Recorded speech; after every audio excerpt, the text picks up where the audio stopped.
तो जी, तो इस वीडियो में हम देखने वाले हैं कि आपने किस तरीके से स्टीम सीएमडी को इस्तेमाल करना है। तो जो मेन आपका जो मैंने इंट्रोडक्शन की वीडियो में बताया था वो आपका स्टीम सीएमडी है, जिसे आप अपने सर्वर की फाइल्स डाउनलोड करेंगे और जो कि आपका इस्टेब्लिश रखेगा सर्वर के साथ कनेक्शन वगैरह आपका। और इसके बाद जो इसका मेन काम ये भी है कि फाइल डाउनलोड करना और फिर फाइल्स को अपडेट भी वो भी आप करने के लिए ये इसको यूज़ करते हैं। ठीक है जी, तो सबसे पहले आपने स्टीम सीएमडी डाउनलोड कर लेना है, ठीक है, और इसको इंस्टॉल कर लेना। समझ लीजिए इंस्टॉल हो गया। अब आपने क्या करना है, ये कुछ जब आप इसको ऑन करेंगे ये कुछ इस तरह से लगेगा, जो यहाँ पे नीचे ओपन हुआ है जो भी आपने लिखना है इसके अंदर लिख, ठीक है। यहाँ पर ये यहाँ से टाइपिंग शुरू करेगा। पहले तो ये अपने आप को अपडेट वगैरह सारा कुछ कर लेगा, उसके बाद यहाँ पे आप टाइपिंग कर सकेंगे, ठीक है। जो आपने सबसे पहली लाइन यहाँ पर लिखनी होगी वो होगी ये फोर्स डायरेक्टरी। सबसे पहले आप इसका मतलब ये है कि आप बताते हैं कि आपने सर्वर को कहाँ पे इंस्टॉल करना है, यानी कि सर्वर की फाइल्स को किधर डाउनलोड करके इंस्टॉल करना, ठीक है। मैंने यहाँ पे डी रस सर्वर जो मैंने इस्तेमाल किया वो ये वाली कमांड थी। यहाँ पे मैंने अपने सर्वर को डाउनलोड करना था तो मैंने ये फोर्स डायरेक्टरी लिख दिया। अब जिस वेबसाइट पे आप देख रहे होंगे वहां पे हो सकता है ये यहाँ पे पहले लिखा हो, लेकिन आपने जो है ये इसको सबसे पहले लिखना है, यानी कि ये आपने बाद में लिखना है।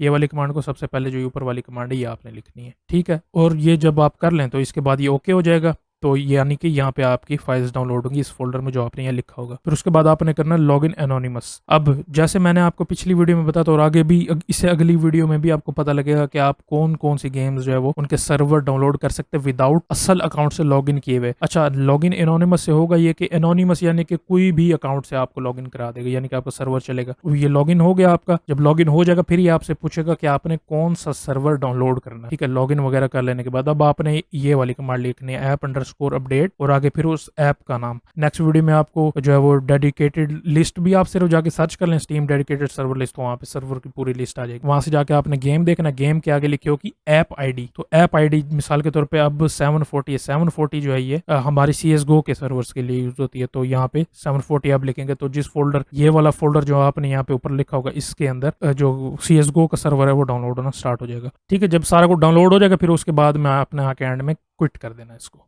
ठीक है। यहाँ पे क्विट लिखें या डायरेक्ट बंद कर दें, उससे कोई फर्क नहीं पड़ेगा जब डाउनलोड वगैरह सारा कुछ हो जाएगा। अब जाहिर बात है आपने अपने सर्वर को अपडेट भी करना है। मिसाल के तौर पे आपने ये वाली कमांड रन कर ली है और आपका सर्वर डाउनलोड हो गया, लेकिन फ्यूचर में तो जाहिर बात है आपको अपना सर्वर अपडेट भी तो करना पड़ेगा। गेम के सर्वर की अपडेट्स आती रहती है, उसके लिए आप ये वाली कमांड इस्तेमाल करने के बजाय आपने ये वाली कमांड इस्तेमाल कर रही है। आगे सिर्फ यहाँ पे वैलिडेट लिख देना बस, बाकी सेम है सारा, और यहाँ पे वैलिडेट। इसके बाद आपने डायरेक्ट ये वाली कमांड रन करनी है तो आपका जो है वो सर्वर अपडेट हो जाएगा। अच्छा, जब इसको दोबारा ऑन करेंगे तो जारी बात है ये इस तरीके से ये दोबारा लिखना पड़ेगा। अक्सर लोग यूं भी करते हैं कि बैश अपनी जो बैट की स्क्रिप्ट होती है ना, बैट की स्क्रिप्ट के अंदर जो ये लाइनें पहले से ऐड कर देते हैं ताकि जब भी वो उस सिर्फ फाइल को रन करें तो ऑटोमेटिकली उनका सर्वर भी अपडेट, ठीक है। अगर आप ये वैलिडेट नहीं भी लिखते तो आपका सर्वर अपडेट फिर भी हो जाएगा अगर आप दोबारा यही सिर्फ इतनी ही कमांड को रन कर देते हैं, ठीक है जी। तो इस वीडियो के लिए इतना सही है। अब नेक्स्ट में हम देखेंगे कि आप किस तरीके से CMD को इंस्टॉल करते हैं और इसके बाद सर्वर को